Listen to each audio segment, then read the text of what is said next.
Welcome in to the Triple Play Fantasy Baseball Show. Let's roll.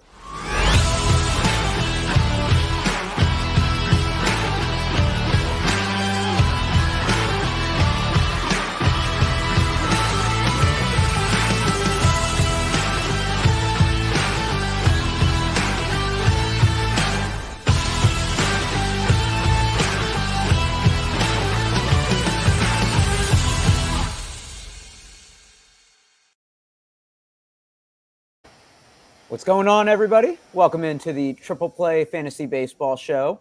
Proud member of Underdog Fantasy. And look, July 21st, rounding up to August, that equals fantasy football drafts.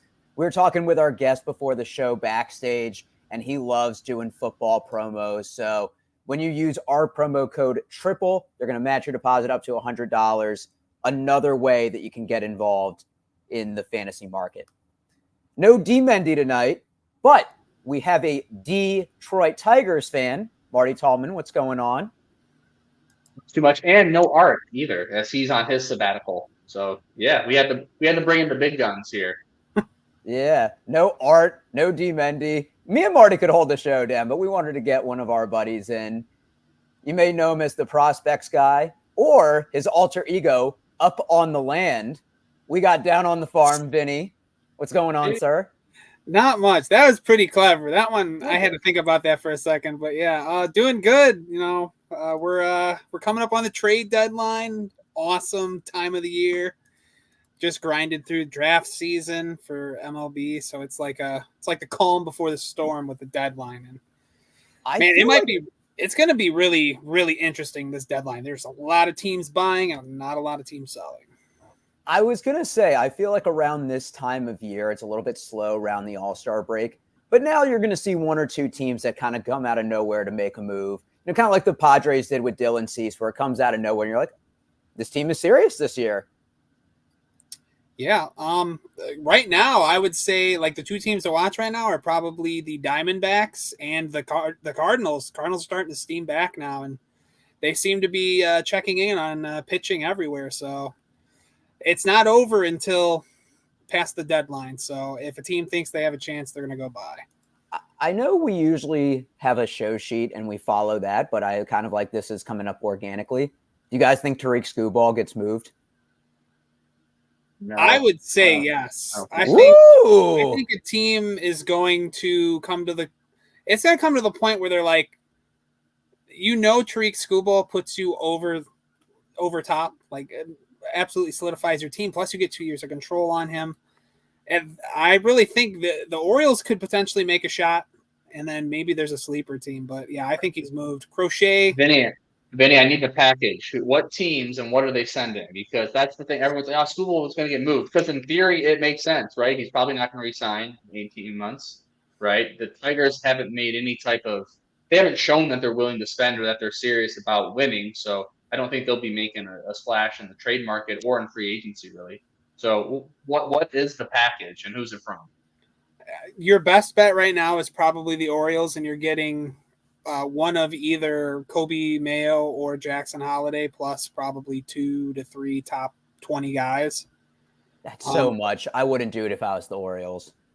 I don't know, because if you think about it now, do you really want to spend money on Corbin? Do you really want to re-sign Corbin Burns and pay all of that money and give him a contract, veering on his prime? Or would you rather go give up capital that you're good at developing and finding to get 2+ years of Tariq Skubal, who is significantly younger than Corbin Burns? You know what? I'm going to eat my words on Skubal a little bit because I thought he kind of had a Jack Flaherty 2019 type of run. But he is making me eat my words. I think it's dependent on what you would sign the Corbin Burns contract to. If you're giving him a 6 or 7 year deal, yes, I would rather trade for Skubal and you pay him if you intend on paying an ace type pitcher.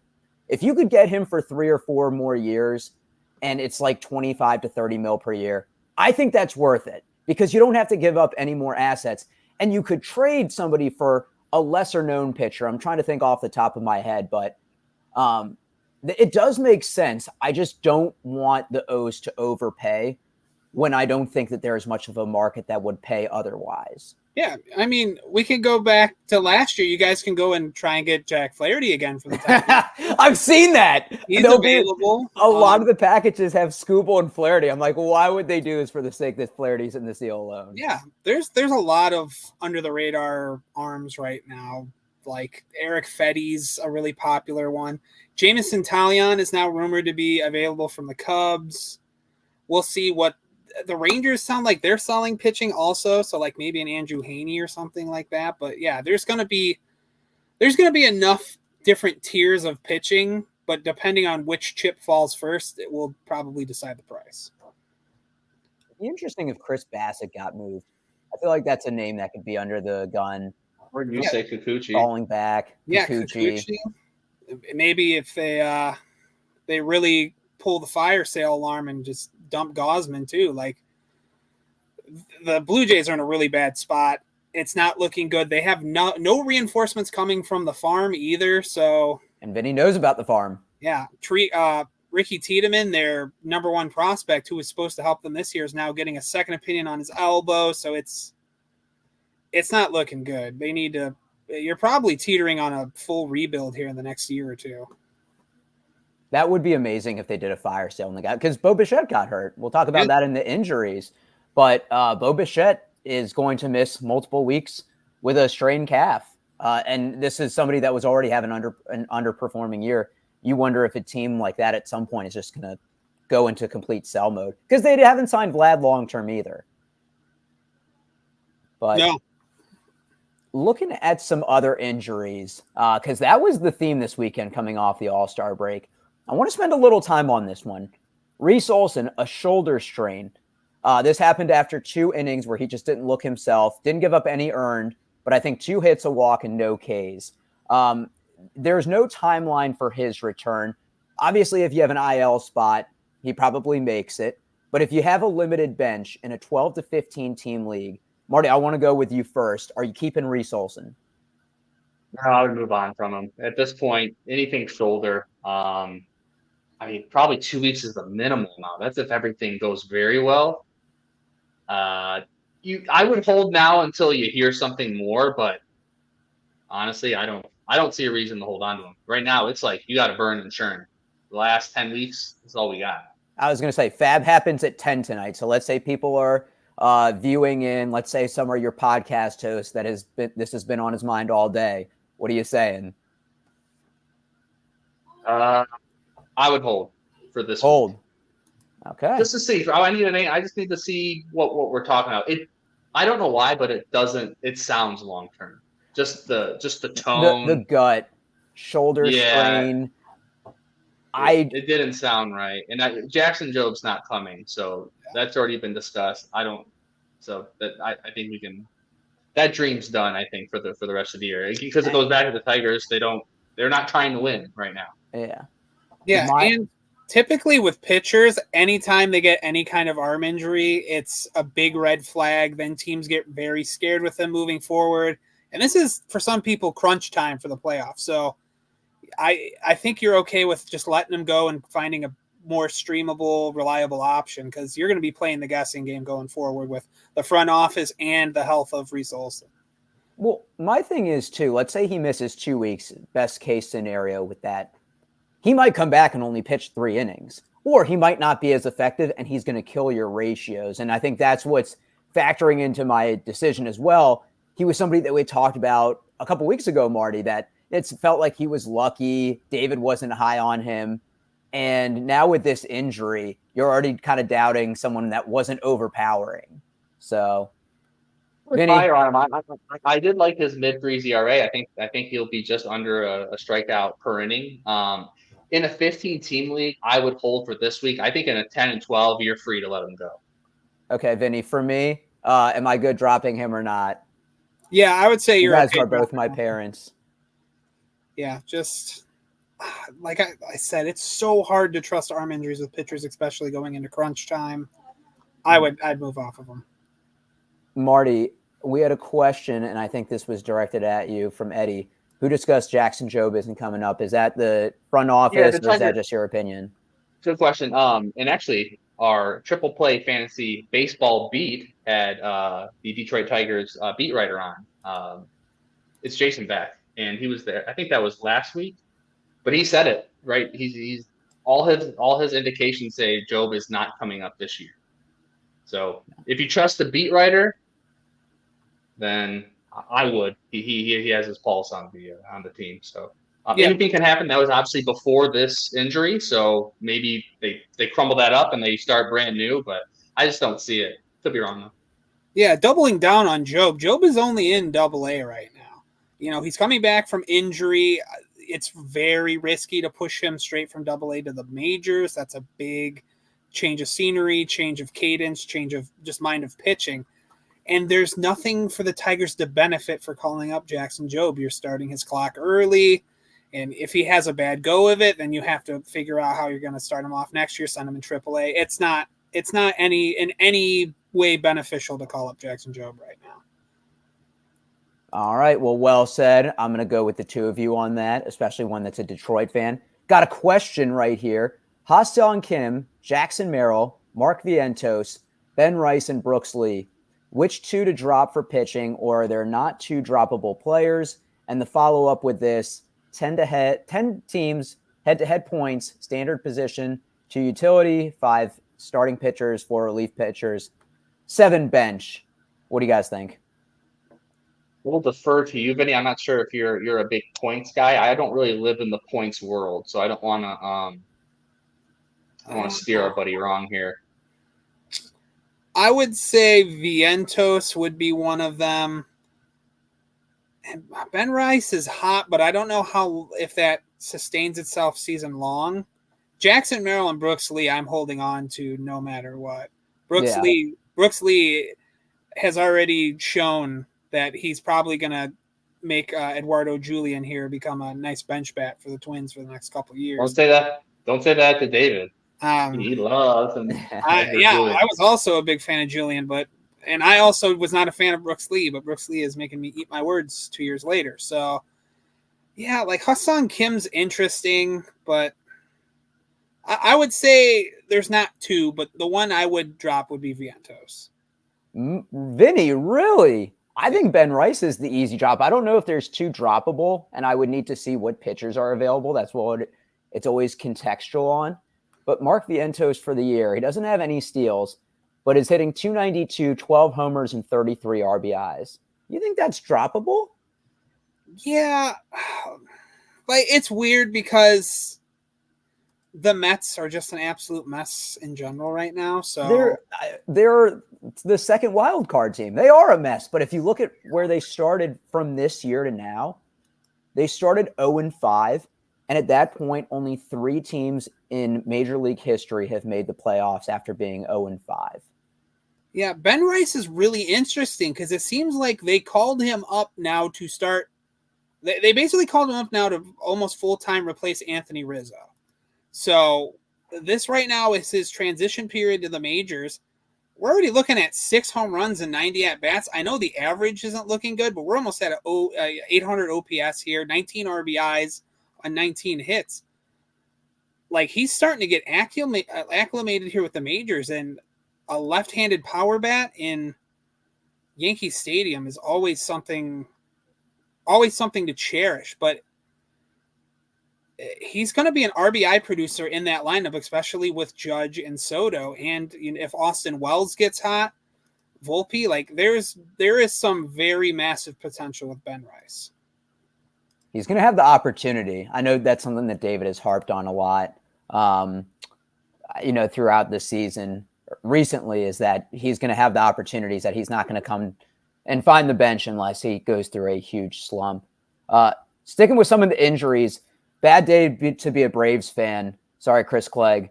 Ozzie Albies, fractured wrist, out 8 weeks, droppable at this point in all redraft leagues. Yeah, I would drop him. Vinny, clean sweep?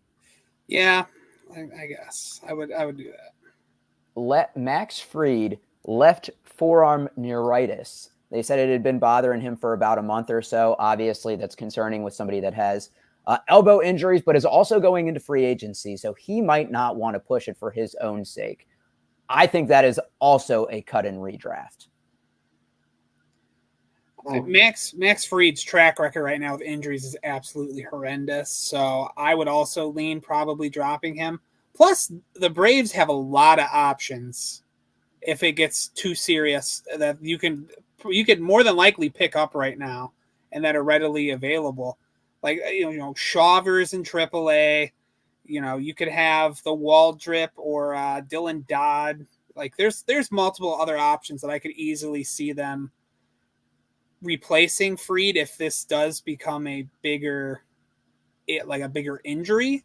And now with Albies going down, it might be also something to think about. Now they get more conservative with how they want to use their players, and especially with injuries now. So I would probably lean dropping Fried.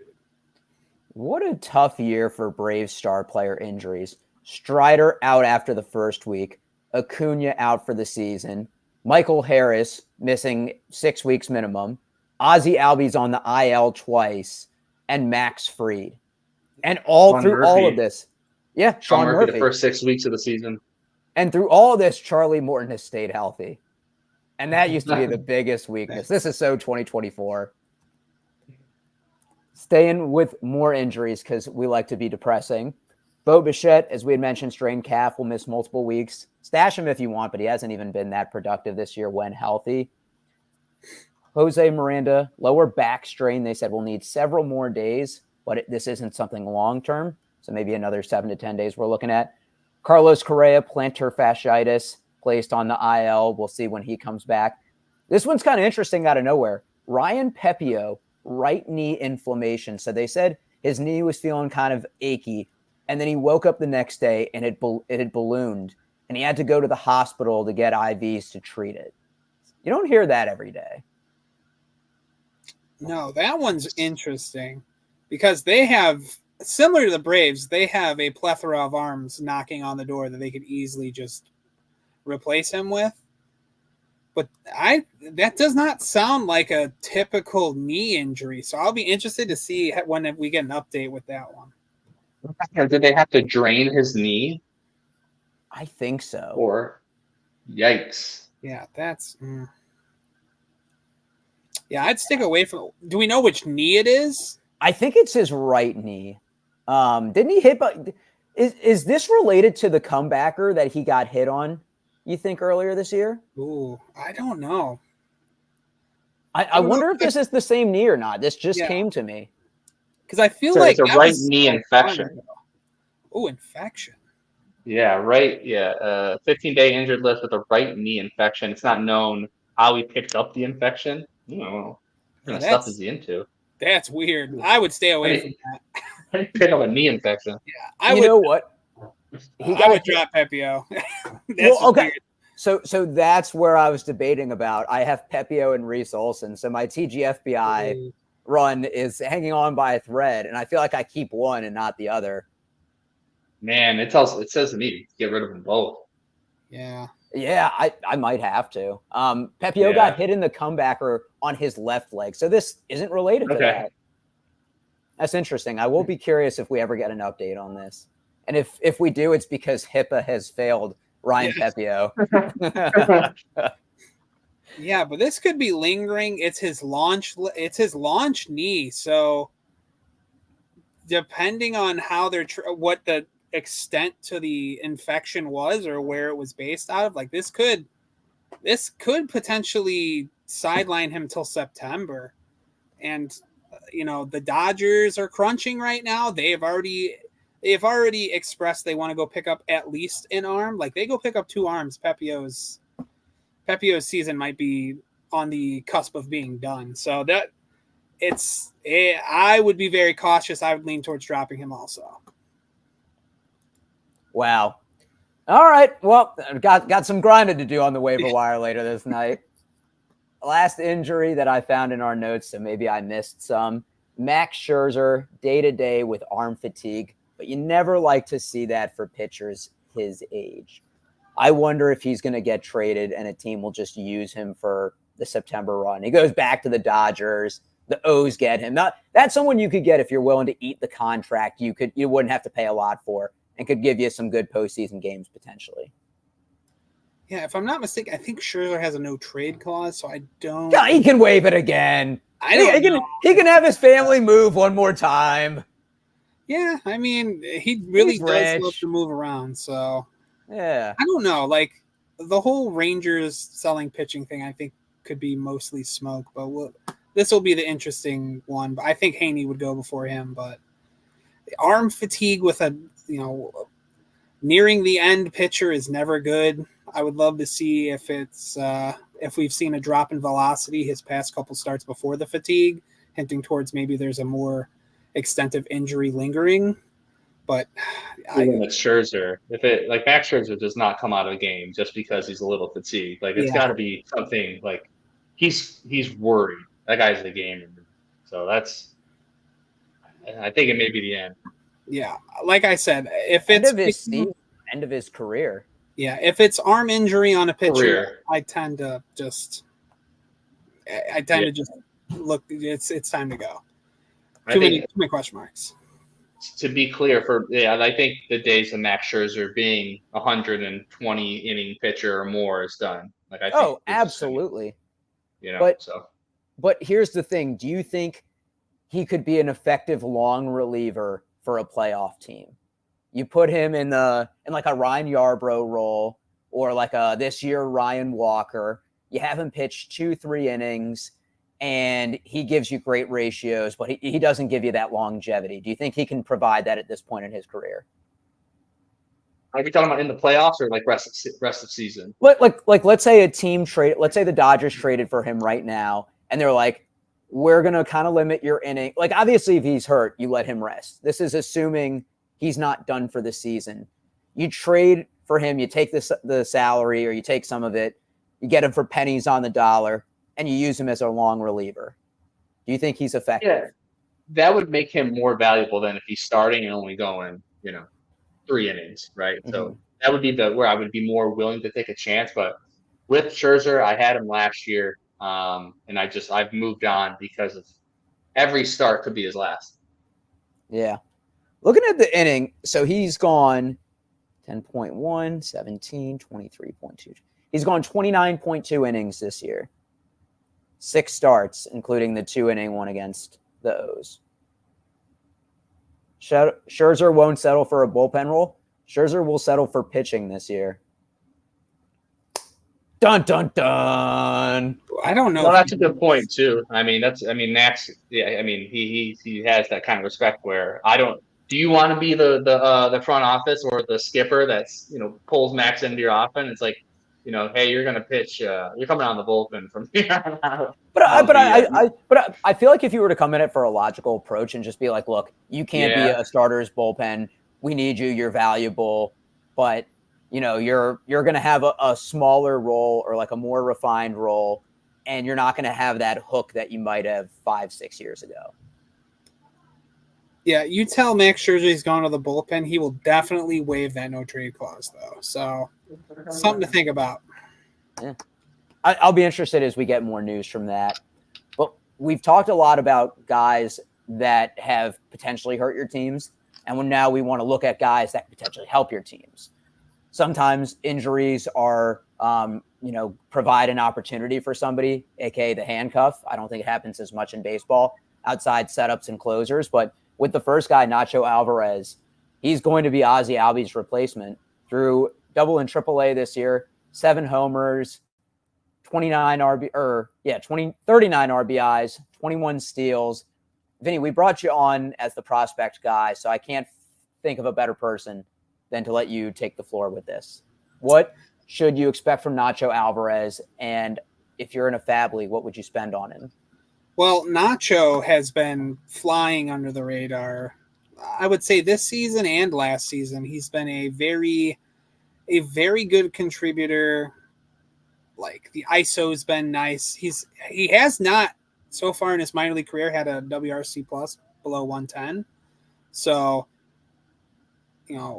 if we're talking in the Braves lineup right now, he's probably the second or third scariest bat behind like Riley and Harris. Right-handed batter. it's not just pull power. It's all around the field. You could throw him at shortstop. You can throw him at second. You can throw him at third. There's defensive versatility with him. And he's just a very solid run producer. I would expect him to have a very, very good second half when he comes up, to the point where I think he might, going into next year, have an inflated draft price. So fab wise, I'm willing to spend up to $50 of $100 limit on fab. That's why we bring you on. You hear that? He's looking to potentially spend 50, whatever your fab is, spend 50% of the remaining fab on your boy Nacho. Yeah, because if you look at Elby's, a wrist injury, the track record is maybe 8 weeks. Any kind of minor setback, and we don't know. He comes back from this, he could still have lingering questions going forward. So I would say Nacho, if they do make it to the playoffs, there's probably a pretty good chance that he stays on the roster going for their playoff rush. But this is a bat that could really impact this lineup and maybe put a spark into it too. You think he slots right into second second in the lineup, right at the top? He's probably more of a 4-5 guy, but it's interesting to see how they handle him, because you could throw him in the 2, but the only problem with that is there's not a lot of speed with the profile, so it might limit him to a 4-5. But there's enough power and impact that he could be a nice cleanup hitter. Vinny, you don't think there's enough speed? He has 21 steals between the double and triple A. I'm not saying he's going to have that in the majors, but what do you think he would have? I would say, minor league, just speed numbers in general the past couple of years have been inflated beyond unbelief. I would say it's probably going to come up for what? Maybe where are we roughly at now? What game are we at? One. Around 100. Yeah, around 100. So I would say he's probably going to be up 60 to 62 games. So I think you're looking at maybe 10 to 15 steals. That's pretty good. Maybe a little more, but yeah, the profile is so interesting, and especially on points in OBP leagues, I would be very interested with Nacho Alvarez. 10 team relevant? Yeah, I would say, I would almost view him kind of like Brooks Lee. There's enough, it might take a little bit for his power to translate over to the majors, but there will definitely be enough contact-oriented decisions that I think he thrives. Vinny, so what you're saying is minor league pitching is really bad, aka you can get a lot of stolen bases, it sounds like. What I've heard. Minor league pitching's bad. Some teams have really, really bad catchers, so they don't even try to, pick you off at second base. Do you think I could have a stolen base? Yeah, I wouldn't be. I could probably go out there and steal. Oh my gosh! And if I can steal 5, Nacho Alvarez is going to break the record this year with 100 stolen bases in 60 games. So, yeah, it's the whole speed right now, and predicting stolen bases in the minors, the whole Chandler Simpson and Victor Scott thing last year. They stole 90 in the minors, but they were probably not touching anywhere near that in the majors. Good to know. Yeah, it is. I lost money on Victor Scott. I got sucked into the hype thinking that he would lead the league in stolen bases. I mean, $156 spent. $156 for me. And you can't trust. Well documented.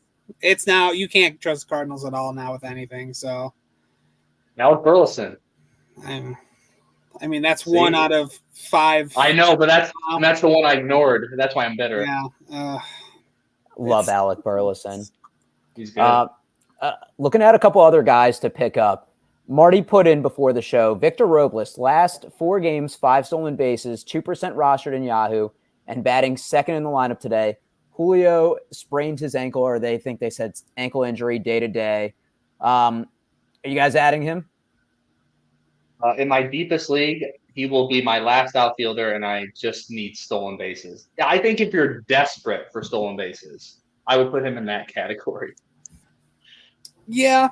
I'd be interesting to see. I'm interested in how they handle that, because they did go and claim him like almost immediately after he was DFA'd, and they've kept him there this season. So I would guess on previous decisions that he is the one to take over, but you could see some more extra run from Jonathan Clase. They could call someone up, like a lot of questions. So I would sit back and wait until I have something to go off of before, to see if he does take over Julio's role. I don't want to, burn Fab or burn anything too quickly.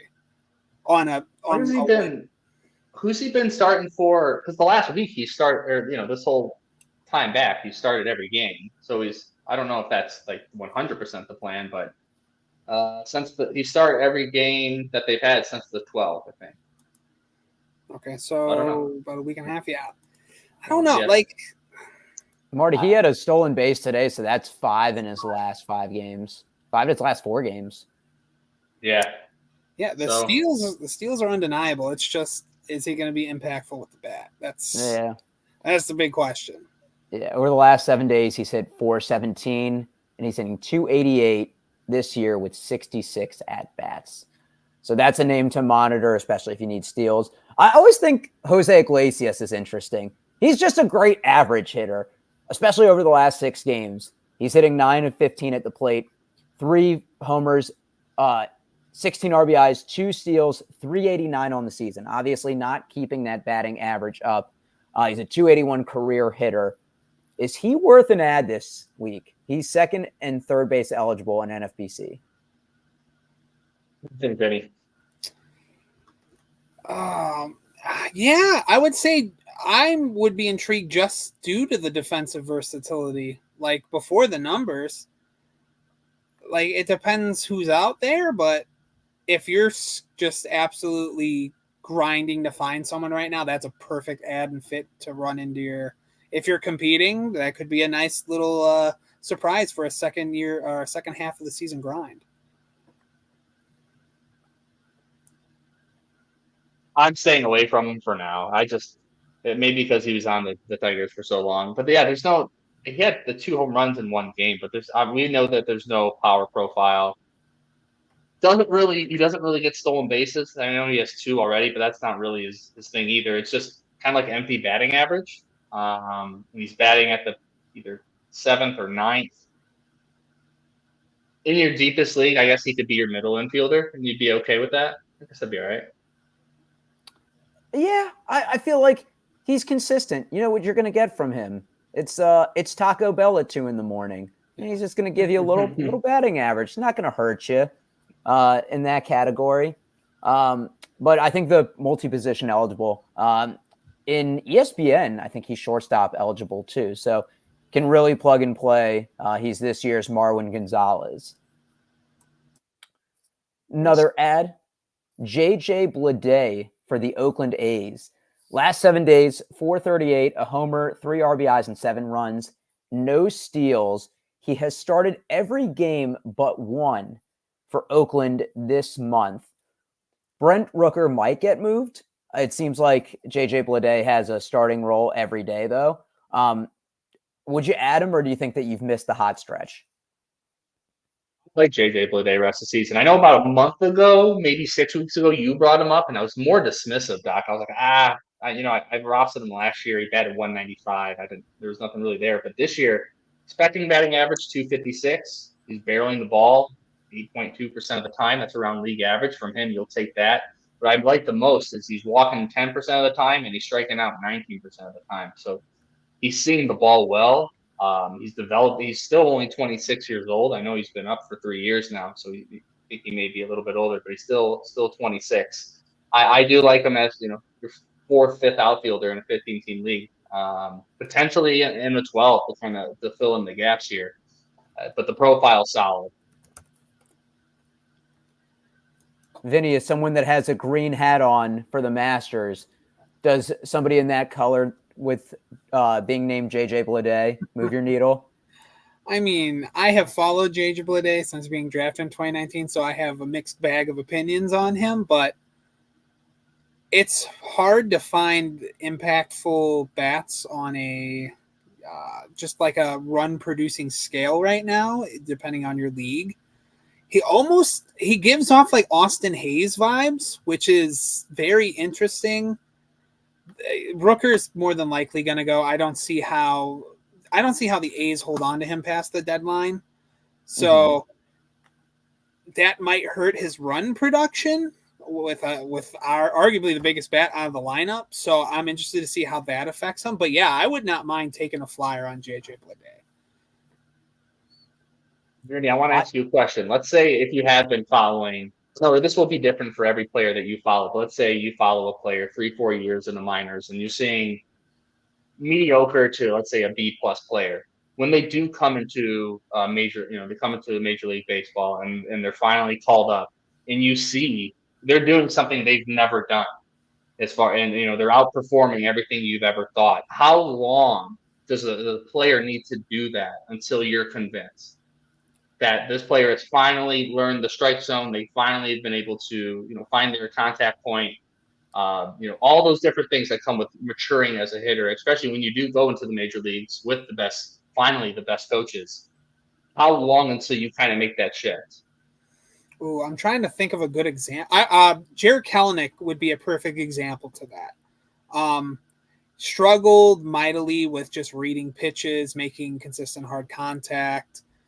I think this is year 3 for Kelenic in the majors, if I'm not mistaken, or maybe year 2.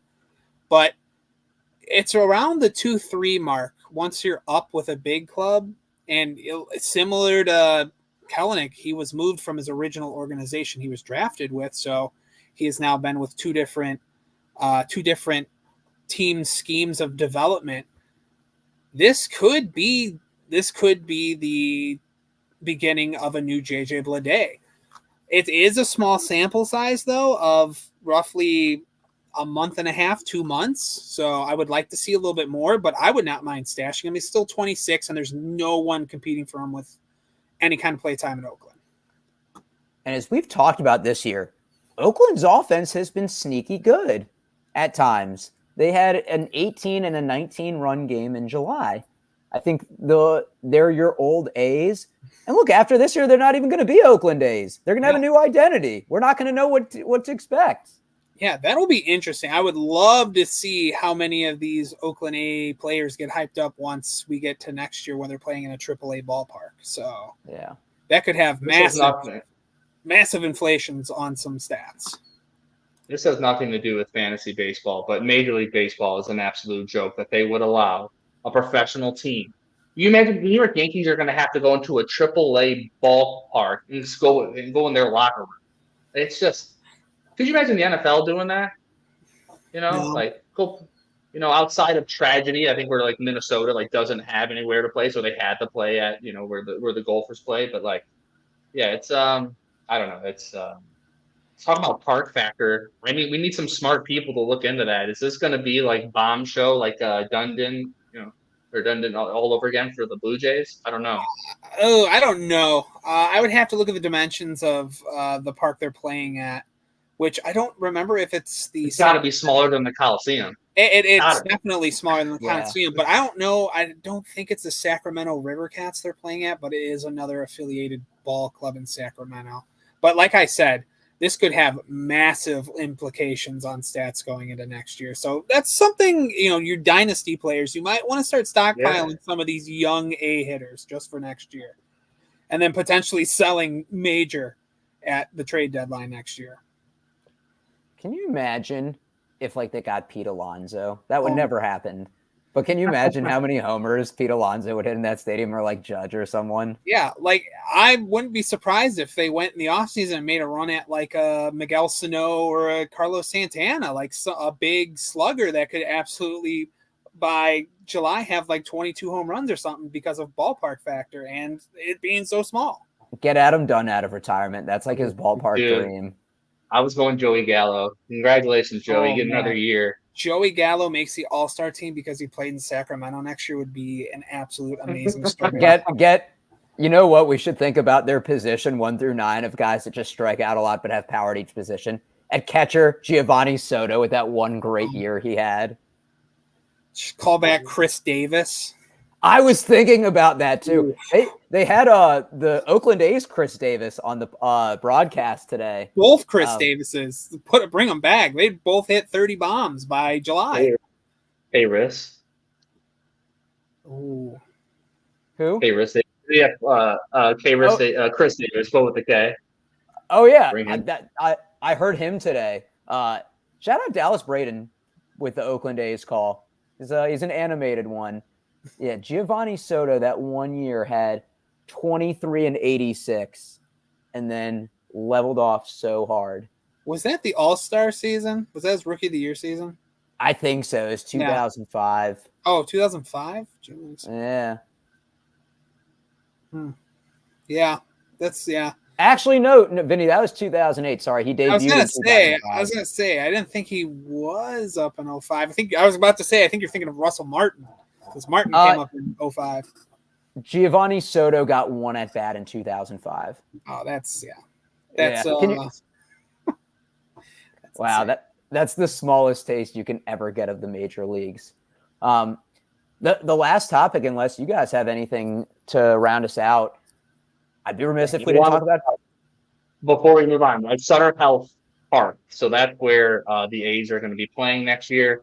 I'm looking at left field's 330, center field 403, okay, right field 325. What? So if you compare that so left field is pretty much the same from the Coliseum. Center field, they're both, one's 405, one's 400. But yeah, it's oddly similar. Now that I'm looking at it. Interesting. I wonder, is there any are the gaps also the same there? No, the alleys are way bigger in Oakland. That's where they get you. Yeah, you're right about that. And I don't know, will there be wind coming off? What? It's right off the water too. So I don't know how that's going to factor in. Yeah, it's going to be interesting. And then, we don't know how the ball flies there either. So that's something to look into. I'm keeping my eyes open on some Oakland Athletics. Yeah, how loud is the stadium going to be? Oh. Like, how intimidating is it going to be for the other teams? That's the capacity, 14,000. Can you fit all 2,000 fans there and not sell out? That's the real question. Last thing on that, get away from Oakland pitchers. Oakland pitchers might be brutal. That's the last thing I'll say on that for next year. Well, my team is the absolutely abysmal, undesirable to win Chicago Cubs, and that's all I'll get into. We're gonna have a fun trade deadline this year, cleaning out some contracts. Vinny, they haven't been that bad. I'm tired of. They've won in your lifetime. Well, okay. We did get a World Series, but I'm saying what we have been promised since then has been a massive, massive letdown, and it's more on the front office than it is on anyone else. I'd say so. I'm glad they've had some good years though recently. They deserve it. Yeah. The good old days. But moving on to the last topic of the night, Taj Bradley out of nowhere has really turned it on over the last month, even longer if you want to look at it. But I'll just look at his last 4 starts as this sample size. 25.2 innings, 14 hits, 1 earned run, 12 walks, and 19 Ks. The 12 walks are a little bit concerning, but it seemed like the biggest problem he had was giving up too many home runs, and he hasn't given up any over those last 4 outings. What do you guys think Taj Bradley the rest of this season is? Is he a top 5 starting pitcher? Top 10? Should we pump the brakes on that? I will say I rarely take victory laps, but I will for Taj Bradley, because whenever he first came back up, they were talking about him, or I remember I said I'd rather have him than Garrett Cole rest of the season. You did. Marty. Yeah. Do it. Yeah. I'd do it. Do it, brother. Wait, do what? No, take your victory lap. Gloat. Look, take your time. Take your time. All right, I'll take a deep breath. But yeah, so 75 innings pitched, 90 strikeouts, 1.05 WHIP. What I love the most, and Doc, you touched on it. Not only has he decreased his fly ball, but he's increased his ground ball rate to around 43%, which is around league average. Last year, just for reference, it was 36%. So the ball was really flying. He's been able to limit hard contact better. But what stands out to me the most, obviously, is a 29.8 K percentage. I mean, that is fantasy gold with all of the strikeout pitchers that we've lost this year. Now, his ERA is 2.63. His xERA is 3.71. So I expect his ERA to be north of, I'd say somewhere around 3.30. I think that's 3.5. I think that's usually where he'll settle. And to answer your question directly, I think he's around top 20 rest of the season, considering all the injuries. And SP2. Yeah. With SP1 upside is what we're seeing. I mean, this kid is 23 years old, so we don't know his ceiling. I was all in on him last year. I still like him, but I just wanted to let everybody know that he was my biggest fab spender last year. I think I spent like 3 something on him. Yeah. Oh, Taj Bradley to come into this year, I think I was very high on him because I have a lot of underdog teams with him in my rotation. Did not pay off at the beginning at all, but now I'm starting to like this a lot. With no Jeffrey Springs, my whole mindset was he was probably going to be the guy to take over for Springs. He had an okay spring training that didn't move the needle for him with Tampa Bay. And Tampa Bay this year has just been absolutely awful with just giving any kind of their young talent a shot. Like, we're still waiting for Curtis Mead to come up. We're still waiting for Caminero, but he's been hurt. But now he's really hot. And I would say at the deadline, I think we're going to start seeing them start bringing all these guys up. But going forward, I have no problem with having Taj Bradley anywhere from like 15 to 20 in top 20 pitchers. The second half schedule is not too scary. Like, they play division rivals, and outside of that, like, maybe the hardest team besides that is either Cleveland or San Diego. So you play the A's a couple times, some Seattle Mariners. The Diamondbacks are sneaky. Astros, I'm not too scared of the Astros this year, even knowing their record says otherwise. But they've been Bradley is a very elite talent of pitching. I don't think people remember it because he's been called up and down so many times, so they just look the other way. But this was a guy 2 years ago who was a top 15 pitching prospect in baseball. He flashes 3+ pitches and has the ability to hold down as a number 2 or number 3 in a rotation. And then you pair that now with Shane Baz getting healthy. Like, you're starting to see the whole entire Rays rotation in general just come back. And I'll bet on that even after they start selling off their bats at the deadline this year. How long before you bet that the Rays pitching staff will get hurt? Probably, right when Jeffrey Springs comes back, I'll guarantee you someone goes down. Exactly. It's the law of averages. That seems to be what happens. It's because Jeffrey Spring and McClanahan's going to come back, and then probably Baz will get hurt and someone else, just because that's how they are. Let me tell you, when you get someone like Taj Bradley, because he was probably dropped in a lot of leagues, obviously struggled a little bit at the beginning of the year. I feel like that one game versus Oakland or at Baltimore when he did 3 innings, 9 hit, 9 earned, 3 strikeouts and gave up 4 homers. I feel like there was a little panic on him.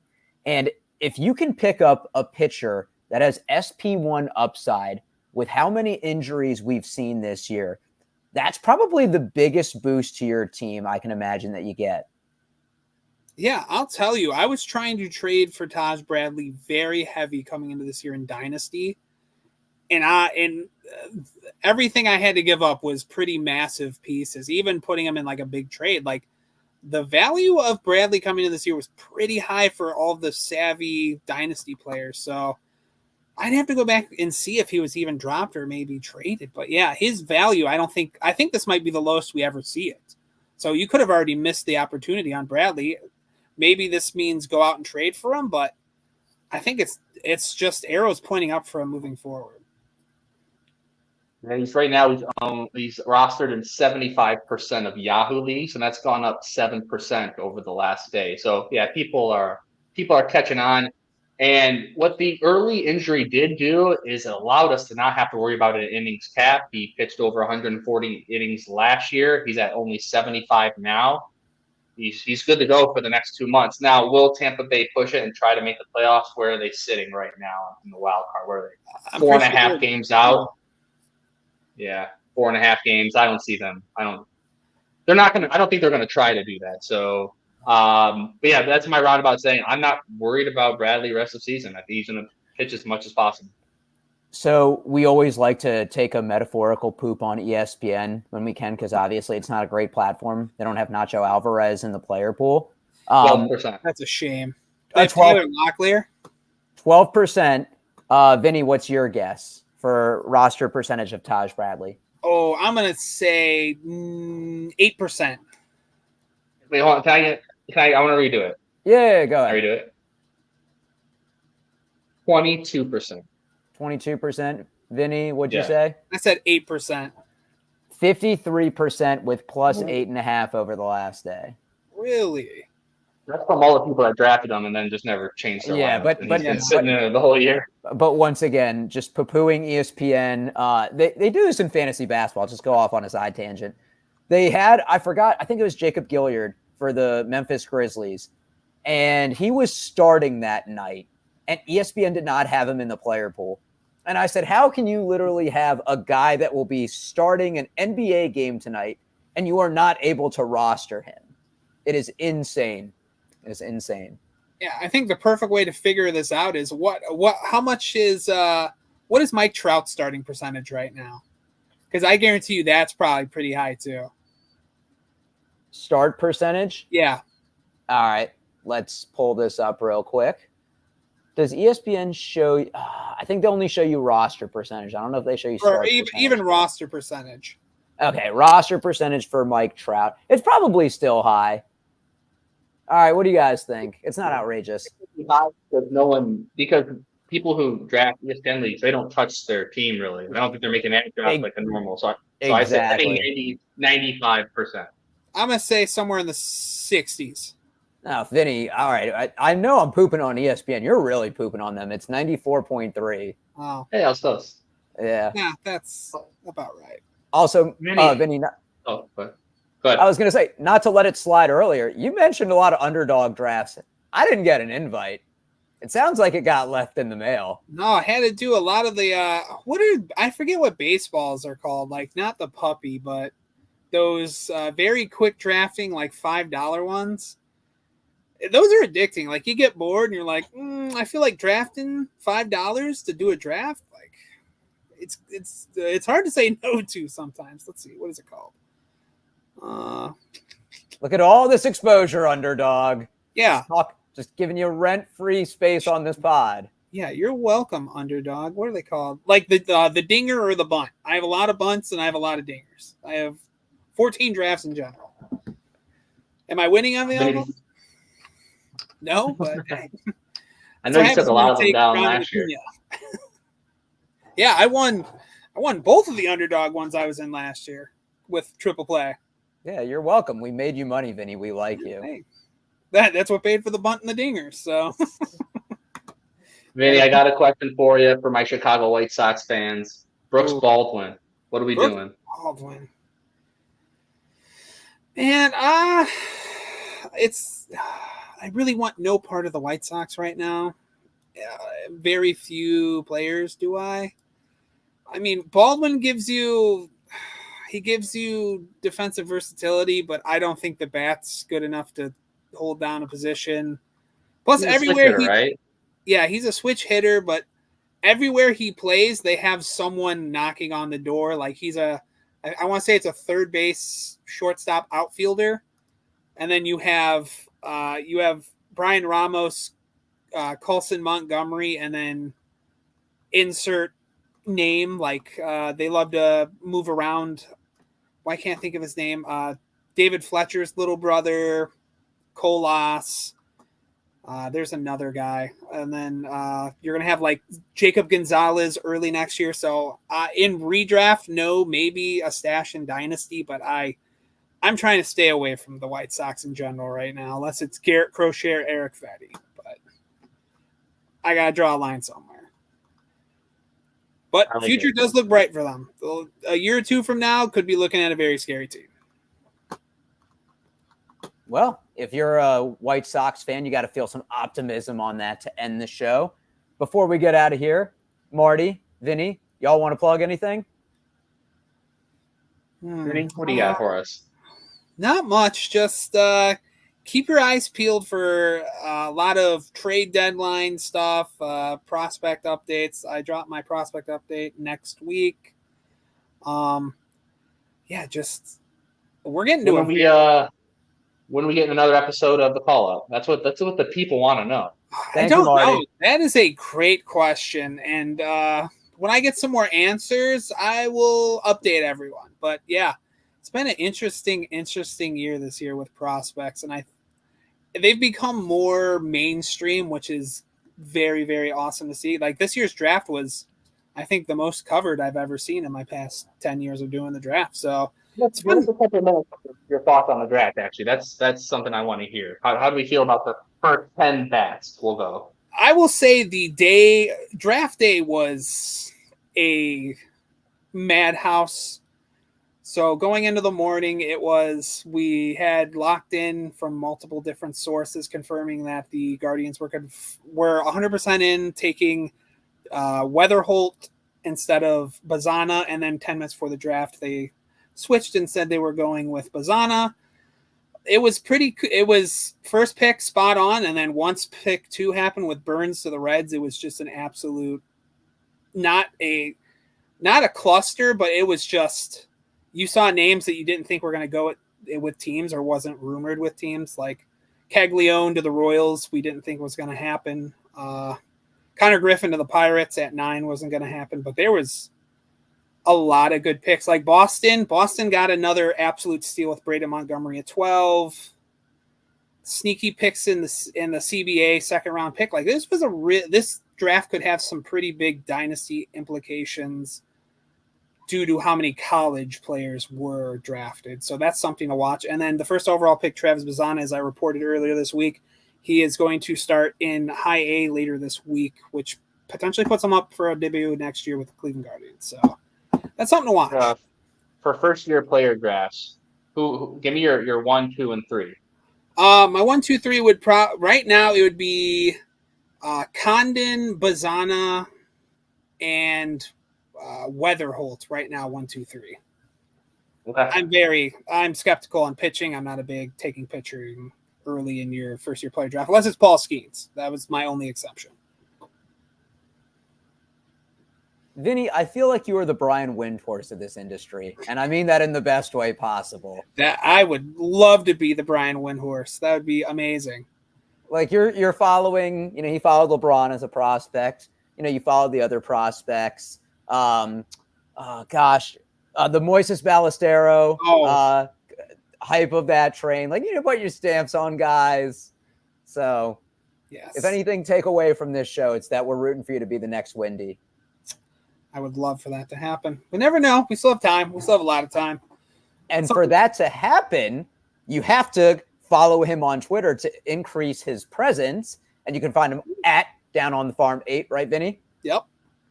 And then you can follow Marty at Marty_Tallman. He'll give you some good tweets as well. Just a good guy to interact with on the Twitter space. Thank you. And then you can follow me, Doc, run the account at Trip Play Fantasy. We might have David and Art back next week. Marty might be gone. I might be gone. We'll see. But a show will come out. But for everybody that follows and listens, we appreciate it. Make sure you subscribe if you're listening on the YouTube. And we will make like a bread truck and catch these buns. Enjoy baseball, everyone.